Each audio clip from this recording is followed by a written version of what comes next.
ಒಂದು animal education centre ಅಂತ ಹೇಳ್ತೀವಿ. ಇಲ್ಲಿ ನೋಡುವಂಥ ಸುಮಾರು ಪ್ರಾಣಿ ಪಕ್ಷಿಗಳೆಲ್ಲ ರೆಸ್ಕ್ಯೂ ಮತ್ತು ಸರೆಂಡರ್ ಆಗಿರುವಂಥದ್ದು. ಅಂದರೆ ಜನರು ಮನೆಯಲ್ಲಿ ಮೊದಲು ತಗೊಂಡು ಸಾಕ್ತಾರೆ, ಅವ್ರಿಗೆ ನಾನು ಪ್ರಾಣಿ ಸಾಕಾಗುತ್ತೆ ಅಂತವರು ತಂದುಕೊಟ್ಟೋಗಿದ್ರೆ, ಇನ್ನು ಕೆಲವೊಂದು ಪ್ರಾಣಿ ಹೊರಗಡೆ ನಾನಾ ತೊಂದರೆಗಳಲ್ಲಿದ್ದರೆ ಅಂಥ ಕಡೆಯಿಂದ ನಮ್ಮ ಒಂದು ಕಾಲ್ ಬರುತ್ತೆ, ಅಲ್ಲೋಗಿ ನಾವು ರೆಸ್ಕ್ಯೂ ಮಾಡ್ಕೊಂಡು ಬಂದಿರುವಂಥ ಪ್ರಾಣಿ ಪಕ್ಷಿಗಳನ್ನ ನೋಡ್ಬೋದು. ಇನ್ನೊಂದು, ನಮ್ಮ ಕಾಡಿಗೆ ಸಂಬಂಧಪಟ್ಟಂತ ಯಾವುದೇ ಪ್ರಾಣಿ ಪಕ್ಷಿ ಇರೋದಿಲ್ಲ, ಎಲ್ಲ ಬೇರೆ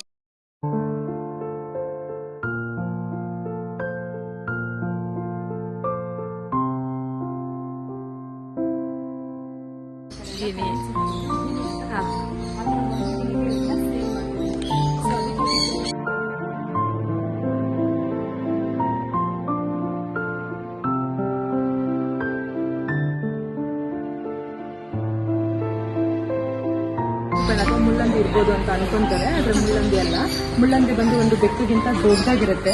ಅವ್ರಿಗೆ ಮುಳ್ಳುಗಳು ಹಿಂದೆಯಿಂದ ಸ್ಟಾರ್ಟ್ ಆಗುತ್ತೆ. ಮುಳ್ಳು ಕೂಡ ತುಂಬಾನೇ ಉದ್ದ ಇರುತ್ತೆ. ಯಾವ್ದಾದ್ರು ಒಂದು ಪ್ರೆಡಿಟರ್ನ ನೋಡಿದ್ರೆ ಪಾರ್ಕಿಪೈನ್ ಮುಳ್ಳನ್ನ ರಿಲೀಸ್ ಮಾಡಿ ಬಿಟ್ಬಿಡ್ತಾರೆ. ಆದ್ರೆ ಹೆಜ್ಜಾಗ ಆ ಥರ ಮುಳ್ಳನ್ನ ಬಿಡಕ್ಕಾಗೋದಿಲ್ಲ, ಫುಲ್ಲು ಅಟ್ಯಾಚ್ ಇರುತ್ತೆ ಅವ್ರ ಬಾಡಿಗೆ. ಓಕೆನಾ? ಸೊ ಇವ್ರ ಹೊಟ್ಟೆ ಭಾಗನ ನೀವು ನೋಡ್ತಾ ಇದ್ದೀರಲ್ಲ, ಯಾವುದೇ ತರವಾದಂತ ಮುಳ್ಳಿರೋದಿಲ್ಲ. ಬೈ ಚಾನ್ಸ್ ಏನಾದ್ರು ಹೊಟ್ಟೆ ಭಾಗ ಎಕ್ಸ್ಪೋಸ್ ಆದ್ರೆ ಅವರೊಂದು ಬಾಲ್ ರೀತಿ ಕೂತ್ಬಿಡ್ತಾರೆ.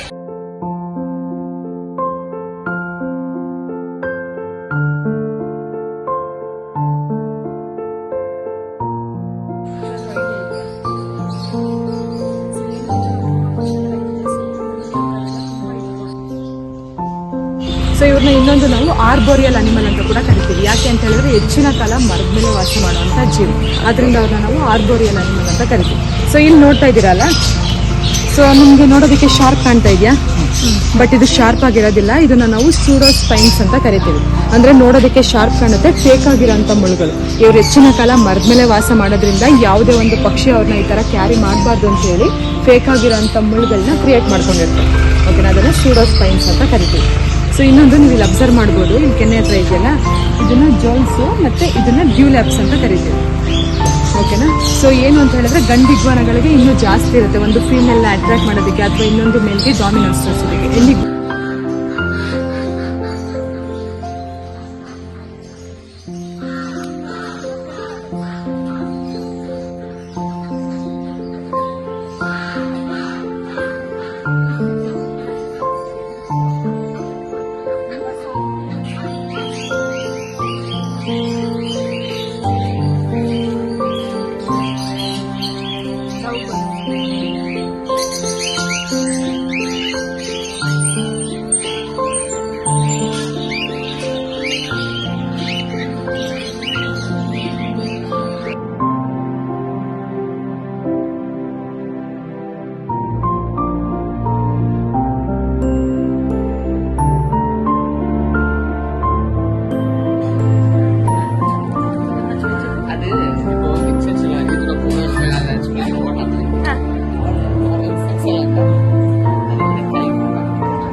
ತಗೊಂಡು 10 ಅಡಿವರೆಗೂ ಹೈಟ್ ಬಿಡ್ತಾರೆ.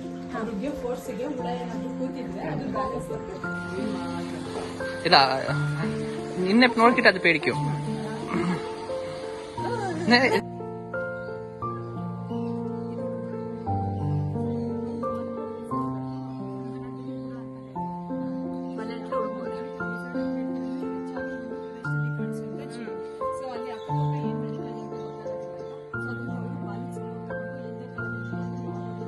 ಇವ್ರನ್ನ ನಾವು ಟಾರ್ಟೈಸ್ ಅಥವಾ ನೆಲಾಮೆ ಅಂತ ಹೇಳ್ತೀವಿ. ಸೊ ಇವ್ರನ್ನ ನಾವು ಇನ್ನೊಂದು ಸಲ್ಕಟ ಟಾರ್ಟೈಸ್ ಅಂತ ಕೂಡ ಕರಿತೀವಿ. ನಮ್ಮ ವರ್ಡ್ಗೆ 3rd largest ಸ್ಪೀಶೀಸ್ ಅಂತ ಹೇಳ್ತೀವಿ, 3ನೇ ಅತಿ ದೊಡ್ಡ ಆಮೆ ಅಂತ. ಸೊ ಅಲ್ಲಿ ಮರಿ ನೋಡ್ತಾ ಇದ್ರಲ್ಲ, ಅದು 3 to 4 years old. ಇದು ಅಲ್ಲಿ ಶೆಲ್ಸ್ ದೊಡ್ಡದಾಗ್ತಾ ಹೋಗ್ತಲ್ಲ. ಹೌದು ಹೌದು. ಸೊ ಅವ್ರಿಗೆ ಅದು ಪ್ರೊಟೆಕ್ಷನ್ ಅದು ಇರಲೇಬೇಕು, ಅವ್ರ ಬಾಡಿ ಅದು ಶೆಲ್ ಬಿಟ್ಟು ಬರೋಕ್ಕಾಗಲ್ಲ. ಸೊ ಇವ್ರು ಬಂದು ಹರ್ಬಿವರಸ್.